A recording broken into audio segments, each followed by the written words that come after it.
একসময় এক গ্রামে থাকত একজন দরিদ্র কিন্তু অত্যন্ত ঈমানদার মানুষ। নাম ছিল ইউসুফ। তার ধনসম্পদ তেমন কিছুই ছিল না, কিন্তু তার বুক ভরা ছিল আল্লাহর উপর অগাধ ভরসায়। মানুষ যখন সমস্যায় পড়ে দুশ্চিন্তায় ভেঙে পড়ত, ইউসুফ তখন শান্ত কণ্ঠে বলত, আল্লাহ আছেন, তিনি অবশ্যই উত্তম ব্যবস্থা করবেন। ইউসুফ প্রতিদিন পরিশ্রম করত, কখনো কৃষকের ক্ষেতে কাজ করত, কখনো বাজারে ছোটখাটো কাজ। কোনোদিন খাবার জুটত, কোনোদিন জুটত না। কিন্তু আশ্চর্যের বিষয়, কখনোই তার মুখে অভিযোগ শোনা যেত না। রাতে সে নামাজে দাঁড়িয়ে চোখের পানি ফেলত আর বলত, হে আল্লাহ, আপনি আমার রব, আপনি যা দেন তাই আমার জন্য কল্যাণ। এক বছর গ্রামে ভয়াবহ খরা দেখা দিল। মাঠে ফসল হলো না, কাজ বন্ধ হয়ে গেল। গ্রামের লোকেরা হতাশ হয়ে পড়ল।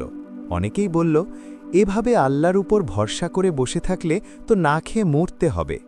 কিন্তু ইউসুফের ভরসা তখনও অটুট। সে চেষ্টা ছাড়েনি, আবার দোয়াও ছাড়েনি। একদিন কাজের খোঁজে পাশের শহরের দিকে রওনা দিল। পথে হঠাৎ সে দেখতে পেল একজন বয়স্ক লোক রাস্তার পাশে পড়ে আছেন, অসুস্থ ও দুর্বল।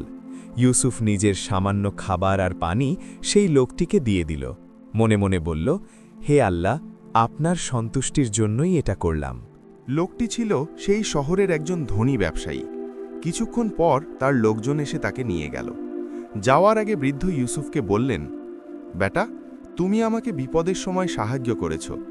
আল্লাহ তোমার ভরসাকে কখনো বিফল করবেন না। পরদিন ইউসুফ শহরে পৌঁছে কাজ খুঁজতে গিয়ে অবাক হয়ে গেল। সেই ব্যবসায়ীর লোকজন তাকে খুঁজে বের করল এবং একটি ভালো চাকরি দিল। শুধু তাই নয়, কিছুদিনের মধ্যেই ইউসুফ তার বিশ্বস্ততা ও সততার কারণে ব্যবসার বড় দায়িত্ব পেয়ে গেল। যে মানুষটি একসময় না খেয়ে ঘুমাত, সেই ইউসুফ আজ মানুষের কর্মসংস্থানের মাধ্যম হয়ে দাঁড়াল। কিন্তু সবচেয়ে বড় কথা, তার হৃদয় বদলায়নি। সে আগের মতোই বিনয়ী, কৃতজ্ঞ আর আল্লাহর ওপর নির্ভরশীল রইল।